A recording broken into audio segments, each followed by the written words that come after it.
Nancy Guthrie has now been missing from her Tucson, Arizona home for more than 18 days, with investigators continuing to hold out hope that she is still alive. Since her disappearance, the case has taken several troubling turns, including reported ransom communications demanding millions of dollars, an expanding multi-agency investigation, and emotional video pleas from Guthrie's children urging whoever is responsible to bring their mother home safely. Federal authorities have released surveillance footage showing an armed, masked individual tampering with Guthrie's doorbell camera the night that she vanished. Investigators say the video may be critical to understanding what happened. He was going after an adult woman, 84 years old, frail physical condition. Still, that's not a 50-year-old child that you could go and snatch, pick up, and get out.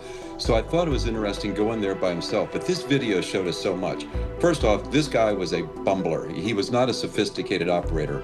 He had no plan for the camera, none whatsoever. He's wearing a pistol in a manner I have never seen after 30 years of being around firearms, anybody wear a firearm like that. So I don't know what was going on. But from a clue perspective, look what he gave us. He gave us basically his height. He gave us his gait, how he walked. He's got eyes now, and you think, well, what's that going to do? Well, now they can get other video, and with AI, you can get some very accurate way to compare a video to there as compared to have to a video at a Circle K. But best of all, leads are going to be pouring in, because if you know me, I may have a mask on, but if you know me, you're going to be able to say, hey, that's Jody Weiss. I can tell just from his eyes, his build, how he walks. So they're going to get a lot of leads from this. Authorities describe the individual as a man, approximately 5'9" to 5'10", carrying an Ozark Trail backpack purchased from Walmart. Investigators also noted that he may have been wearing a ring. Like all of America, we all hold out hope that there's something good that's going to happen here, that she's going to be found, and that the bad folks are going to be apprehended soon. But she's 84 years old. She needs her medicine on a regular daily basis. She has a pacemaker. There's blood. Her blood is on the house, when the front part of the house. So it's obviously very concerning that there hasn't been proof of life. DNA evidence recovered from gloves found near Guthrie's home did not match any profiles in the FBI's National CODIS database. The Pima County Sheriff's Department says that they are now pursuing additional avenues, including genetic genealogy testing, to attempt to trace DNA that does not appear in federal systems. Is there a match on the DNA in the glove to the DNA, the unknown DNA that you found in the house? There's no match to the DNA at the house. So entirely separate DNA? Correct. Okay, so that would mean, if there's no, is there a CODIS match from the DNA in the house? No.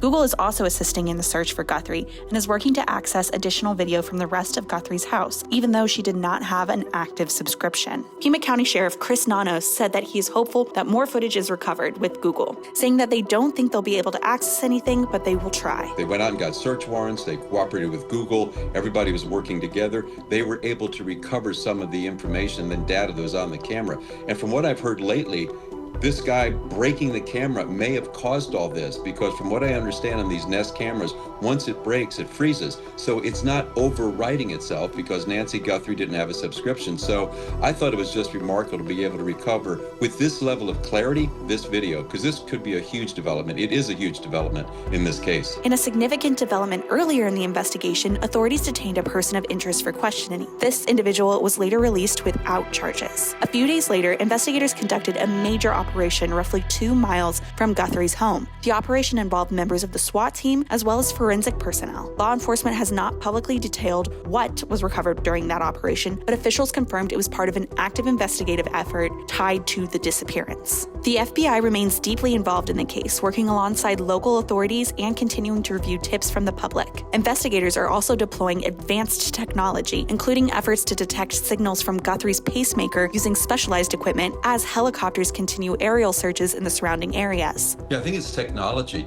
I had no idea you could pick up such a faint signal as a pacemaker. And pacemakers today are like very small. They're like less than an inch.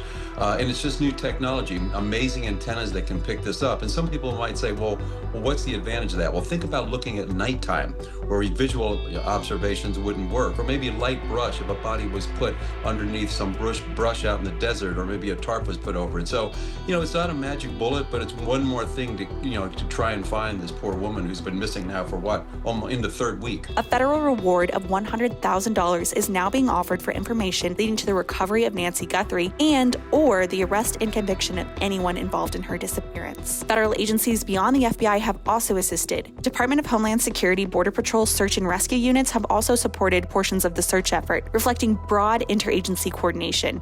The FBI has contacted Mexican authorities as part of its investigation, though Pima County Sheriff Chris Nanos has stated publicly that he does not believe that Guthrie was taken to Mexico. President Donald Trump has spoken publicly about the case several times. In comments to the New York Post, he said that he would support, quote, the most severe federal penalties if those responsible are identified and Guthrie is harmed, including the possibility of seeking the death penalty. You know, it was a local case originally, and they didn't want to let go of it, which is fine. It's up to them. It's really up to the community. White House Press Secretary Caroline Leavitt described the president's reaction to the surveillance footage as one of, quote, pure disgust, and urged Americans with any information to contact the FBI tip line. His initial reaction, of course, as all Americans, is just pure disgust. And again, it's heartbreaking to see now this footage really bring to life a story we've all been reading about. And again, we're just praying for the safety of Nancy Guthrie and that she will return home soon. And the president directed me to please encourage all Americans with any information to call the FBI. And we hope that this case will come to a positive resolution as soon as possible. In earlier remarks, President Trump said investigators were seeking some clues that are very strong and expressed hope that emerging evidence could bring answers. Well, I'll give you a little statement. I think we're doing very well on that regard. You're probably surprised to hear that. I think we're doing very well. Very well, meaning we have some clues, I think, that are very strong, and I think we could have some answers coming up fairly soon. Is this a nationwide search? Is this a search going on? I'm not talking about a search. I'm talking about a solution. We have some things, I think, that will maybe come out reasonably soon from DOJ or FBI or whoever that could be suspect.